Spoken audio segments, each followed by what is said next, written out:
that celebrations are magnificent, at the heart of the pageantry is a simple message: service. For all that celebrations are magnificent, at the very heart of the royal pageantry is a simple and unchanging message of duty and service. The British monarchy did not announce a sudden or formal abdication to the world. No flags were lowered across the historic buildings of London, no somber bells were rung through the foggy morning air, and no massive, anxious crowds were formally summoned to gather outside the iron gates of Buckingham Palace. Yet, behind one heavy, closed mahogany door deep within the royal residence, King Charles made a silent, monumental decision that forever altered the structural future of the British crown. With his voice visibly weakened by physical strain, but his internal purpose remaining completely unmistakable, he looked at his eldest son, Prince William, and told him to begin preparing for the throne immediately. What forced the reigning king to take this sudden, unexpected step back from his public life was not simply a matter of medical exhaustion or the natural weight of old age. It was a profound and deeply unsettling betrayal hidden inside the very walls of his own trusted household, orchestrated by someone who was supposed to protect him. William received the urgent and unexpected message before the day had even fully begun. He was ordered to come to Clarence House completely alone, without the supportive presence of Catherine, without his usual team of personal aides, or any of his ceremonial staff members. Clarence House, which serves as the king's primary London residence, was normally a place of measured routines and predictable schedules, but this particular morning summons allowed absolutely no room for delay. When the Prince of Wales entered the quiet, dimly lit study, he found Charles seated heavily beside a closed red dispatch box, the secure and historic leather case used daily to carry official British government papers. The king looked visibly drained, his shoulders slightly slumped, and he offered no warm greeting beyond a quiet, heavy request for his son to sit down across from him. Charles began to speak with a painful, startling directness that caught the prince off guard.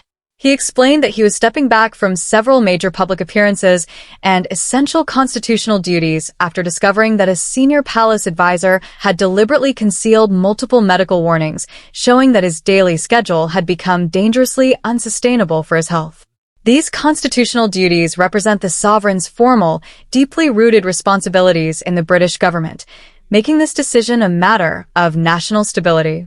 The monarch then gave a firm order to William to begin immediate, intensive preparation for greater royal authority, instructing him to take over key briefings and high-level meetings that were once strictly reserved for a much later chapter of the prince's life.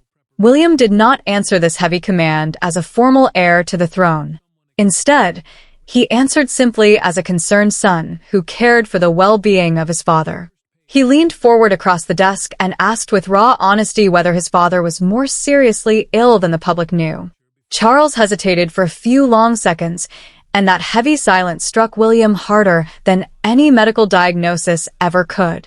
When the future king immediately urged his father to cancel every upcoming engagement on the calendar to rest properly, the king's frustration visibly rose. Charles insisted with a sudden flash of anger that he was absolutely not abandoning the crown or giving up his sovereign role.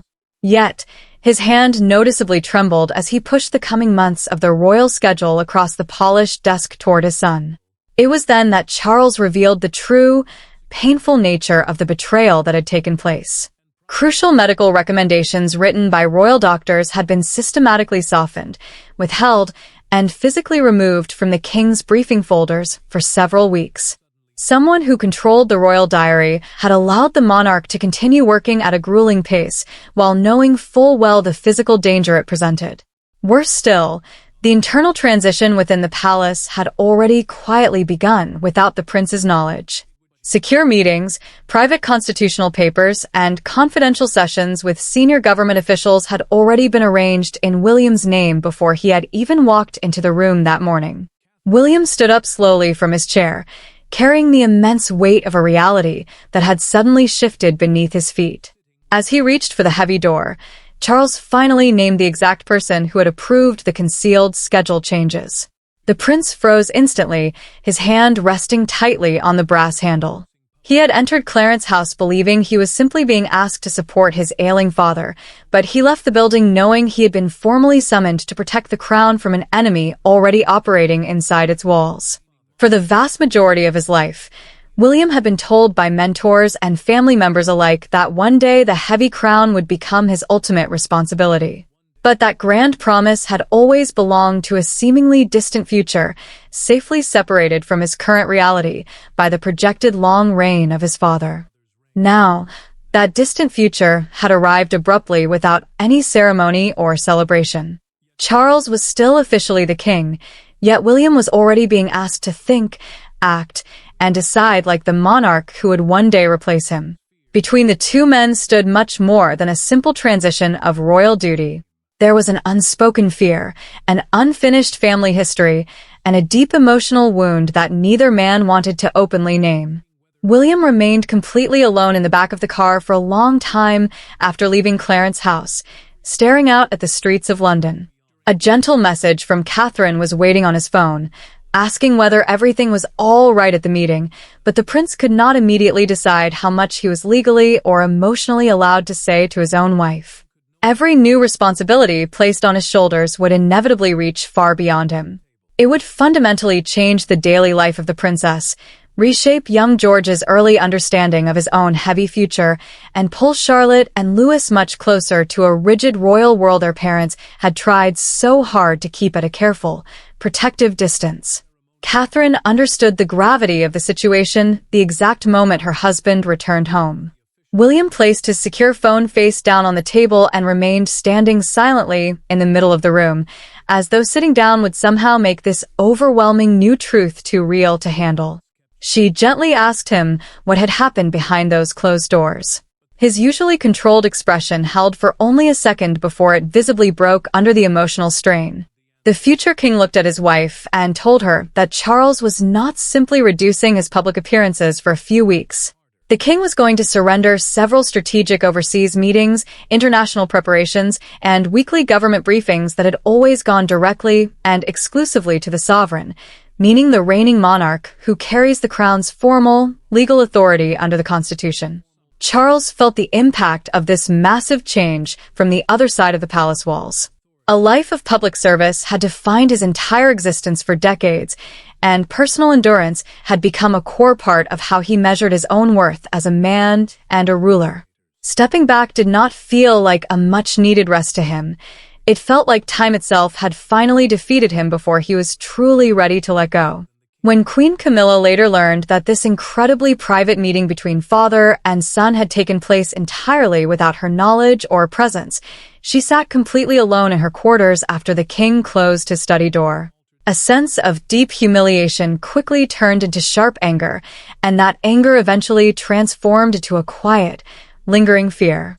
She realized that William's rapidly growing authority could easily leave her standing beside a weakened king while holding less internal influence over the household than ever before. Back in his own residence, Catherine listened intently as her husband explained the massive scale of the transition they were facing.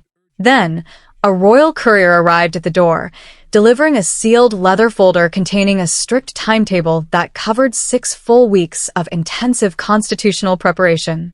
This constitutional preparation meant the private, high-level briefings and official legal training required for someone who is now expected to carry the heaviest burdens of royal responsibility. William opened the schedule slowly, his fingers tracing the official documents. The very first page listed complex governmental meetings he had never expected to attend until much later in his life. Catherine, looking over his shoulder, noticed a critical missing signature before he did. One major approval line at the bottom of the page had been left entirely blank, and the absent name belonged to the exact advisor who stood accused of hiding the king's medical warnings from the family. The heavy silence between the Prince and Princess of Wales deepened. Before William could fully prepare to step up for the crown, he knew he needed to understand exactly why the king had been pushed so dangerously beyond his physical limits. And the dark answer to that question led them directly back to one unforgettable, chaotic evening at a grand palace event. The sudden decision at Clarence House had not appeared out of thin air or from a single morning of poor health.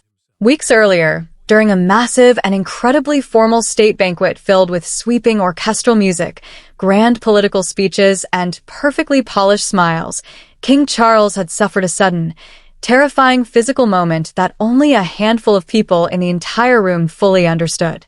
While the rest of the crowded banquet hall continued applauding loudly, the reigning king suddenly found that he could no longer focus on the written words placed directly in front of him on the podium. William, watching closely from a nearby table, saw his father's knuckles turn white as he gripped the edge of the heavy table for support. Camilla, sitting right beside him, saw the color completely leave his face in an instant, and one senior advisor quietly stepped forward to order the evening's schedule to continue without a single pause. Charles had been carrying far too much burden for far too long, and his body was finally beginning to rebel against the relentless demands of the crown. His official royal diary had grown heavier by the week as delayed engagements, complex diplomatic meetings, and exhausting ceremonial duties from months prior were consistently forced into already demanding and packed schedules. A royal diary is the official, high-level schedule controlling the monarch's public and private responsibilities, meaning that every single hour of his day was managed by internal staff. Medical staff had repeatedly and urgently recommended much longer recovery periods between public appearances, yet the small spaces between major events kept shrinking as the weeks went by. William had personally questioned the grueling pace of the schedule more than once, but the king had repeatedly dismissed his son's concerns, firmly convinced that the young prince was simply becoming overprotective and intrusive. William remembered the king's sharp answer clearly. Charles had insisted with stubborn pride that royal duty could never be measured by personal comfort. The prince had wanted to push the issue harder at the time, but he ultimately stepped back, entirely unwilling to make his father feel constantly watched, monitored, or publicly weakened. That silent submission would later haunt the prince for weeks to come. The true crisis exploded when Charles rose to speak at the prestigious Commonwealth Unity Banquet and immediately sensed that something was terribly wrong with his vision and balance. The banquet was a formal, high-stakes palace dinner for representatives from numerous Commonwealth nations, meticulously designed to showcase global unity and strong royal leadership. He reached the exact middle of his prepared speech, suddenly lost his place entirely, and gripped the edge of the table as a wave of intense dizziness swept through his body. William immediately moved forward from his seat, ready to assist, while Camilla visibly stiffened in her chair. Before either family member could actively intervene, the senior advisor sharply signaled for the orchestra to continue playing loudly to distract the audience. The official leaned remarkably close to the king's ear and whispered that foreign delegates were watching his every move, warning him that stopping the speech now would create immediate public panic across the globe. The king, driven by a lifetime of conditioning, forced himself through the final lines of the text, while William watched in burning anger and Camilla remained completely trapped between deep personal concern and rigid royal protocol. Loud applause followed the conclusion of the speech, but none of the family members heard it as a celebration. Charles immediately confronted the advisor in a private side room just off the main hall, demanding to know within moments why no emergency pause had been ordered when he was visibly struggling to stand. The official answered with cold professionalism that protecting the absolute appearance of stability had been essential for the crown. That defensive response completely changed the monarch's expression as he finally understood that someone had chosen media headlines over his own physical safety. Charles later discovered through a documented medical account that his personal doctor had strongly advised him to withdraw from the banquet that very same morning. The written medical warning had never actually reached his hands, nor had it reached William or the senior private secretary, the chief official responsible for coordinating the sovereign's daily work. A palace staff member later admitted in a recorded internal statement that the crucial medical note had been deliberately removed from the king's red box and replaced with a shortened verbal summary calling his physical condition perfectly manageable. Only someone with exceptionally high operational authority within the household could have ordered such a drastic and deceptive change. William reviewed the entire timeline of documents and immediately requested a private meeting with the suspected advisor. He strictly refused to allow lawyers, secretaries, or palace mediators into the room. The crisis had begun with a hidden medical warning, but it was about to explode into open warfare when the prince faced the person who had decided that royal appearance mattered far more than the king's actual life. William did not raise his voice by even a fraction when the senior advisor walked into the quiet room, as he did not need to use volume to convey his absolute authority. The heavy door closed behind them, the guest chair remained deliberately untouched, and the prince placed the altered schedule directly between them on the table. For several long, agonizing seconds, neither man spoke a single word. Then, William asked one direct, devastating question. Who gave the final permission to hide the king's medical warning from the family? The answer that followed did far more than simply expose a structural palace failure. It revealed exactly how far certain internal people had gone to control the entire appearance and narrative of Charles's reign. The advisor had single-handedly controlled access to the king's daily diary, coordinated all major public appearances, and filtered urgent medical recommendations before they could ever reach the sovereign. That made the official incredibly powerful because the royal diary was far more than a simple calendar. It actively decided where the monarch appeared, how long he was forced to work, and which personal concerns could reach his desk before each duty. William understood completely that challenging this man meant challenging the deeply entrenched system built around his father. The prince placed the original, unaltered medical recommendation flat on the table, followed by the shortened verbal summary, and finally added the frantic banquet schedule. Each document carried a completely different version of the exact same day, proving beyond a shadow of a doubt that someone had changed the truth before it could reach Charles. William asked directly whether protecting the monarchy's public image had truly become more important than protecting the living king. The advisor answered without a single hint of apology, stating that Charles had demanded absolute continuity and the household had simply followed the sovereign's wishes. William stepped much closer, openly accusing the official of using his father's deep devotion to duty against him, knowing the proud monarch would keep working until collapse if the true danger was hidden from him. The advisor struck back verbally, reminding William that the prince had reduced parts of his own workload in the past and claimed that he could not possibly understand the immense pressure carried by a reigning monarch.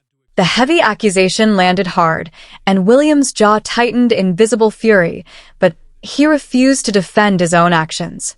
He pointed again to the concealed warning and demanded the name of every single person involved in the cover-up. The official finally admitted in the recorded internal conversation that the decision had not been his alone. Another senior royal office had actively supported keeping the banquet completely unchanged because a sudden cancellation might create public doubt about Charles's ability to reign. Then came the terrifying detail that changed everything. Camilla had been told the king was advised to rest, though she had never been shown the full medical note. William went completely silent as the realization hit him. The queen consort may have been intentionally misled, she may have remained entirely passive, or she may have understood far more than she later admitted to the family. The dark uncertainty made the internal betrayal even more dangerous. The prince ended the meeting without asking another question, immediately removed the advisor's operational access to Charles's schedule, and ordered him to surrender his palace security pass before being escorted from the building. William had won the confrontation inside that room, but removing one corrupt official could not answer the larger, terrifying question: who truly possessed the ultimate authority to reshape a living king's reign?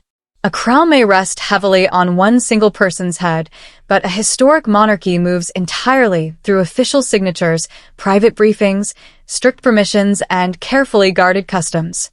William could easily protect his ailing father in private family settings, yet he could not simply seize royal constitutional authority on a whim because he personally believed it was necessary. Every single step forward required absolute legal precision, for one small mistake would make him appear completely disloyal to the public, and one delay could leave Charles exposed again to internal manipulation. As highly specialized constitutional advisors gathered behind closed doors, the reigning king was forced to endure hearing practical strangers discuss exactly how much sovereign power he could safely continue to carry. William understood the legal limits of his position immediately. As the direct heir, the prince could readily take on more public engagements and receive deeper government briefings, but Charles remained the sole sovereign, meaning the reigning monarch who still held the crown's formal authority under the law. Any transfer of constitutional functions, which are the official duties tied directly to the head of state, required the king's physical approval and established legal steps that made the entire process slow, agonizingly careful, and emotionally brutal for the family. Charles sat silently through a private consultation while senior advisors listed the traditional duties he should surrender. An overseas visit was removed first, followed by ceremonial planning, selected government meetings, and parts of the weekly royal program. Each major change was described by the staff as a form of protection, yet the aging king heard something entirely different. He heard his entire reign being reduced sentence by sentence. Charles removed his glasses when one advisor suggested canceling a historic tour he had planned for months. The monarch looked up and asked whether anyone in the room still believed he was capable of ruling. A heavy silence followed his question, and William answered firmly before anyone else could, stating that his father was not being replaced. The king was simply delegating responsibilities, which meant temporarily assigning specific duties while keeping the final authority. William rejected every draft that used the language of permanent removal, insisting that the transition preserve Charles's dignity, because protecting the monarch's health did not require humiliating the man he was preparing to succeed. The internal tension deepened when William discovered a sealed set of contingency papers outlining a temporary regency, a legal arrangement allowing another royal to perform the sovereign's duties if the monarch became physically or mentally unable to act. Those papers had been drafted weeks before Charles even learned that his medical warnings were being concealed by staff, proving that someone had feared a sudden collapse while still allowing the grueling schedule to continue. Charles waited until the advisors left the room, then signed the order granting William full access to confidential briefings and expanded control over the royal program. He set down the pen, but his hand remained heavy on the page, as though he were physically holding on to the part of his identity he had just surrendered. The consequences moved rapidly through the palace. Camilla learned that several key members of her own household staff would now answer directly to William's office. The queen consort understood the reality instantly. The transition had been designed to protect Charles, but the moment the prince's authority reached her staff, protection began to look dangerously like a palace takeover. By the following morning, the palace felt completely different. Staff, who had once waited for instructions from the king's household, were now copying William's office into every major decision. Engagements disappeared from calendars, meetings were reassigned, and doors that had always opened for Camilla's aides suddenly required formal approval. Nothing had been publicly announced to the press, yet everyone inside understood that authority was moving. For Charles, the sudden silence brought physical relief, but for Camilla, it felt like a warning that her position could shrink beside his. William moved quickly, canceling demanding appearances and ordering that medical advice be delivered directly to Charles without passing through scheduling officials.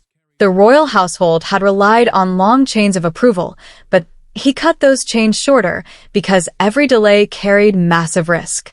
William demanded written accountability for every decision, wanting names, times, and explanations. Staff soon understood that the future king was not merely helping his father.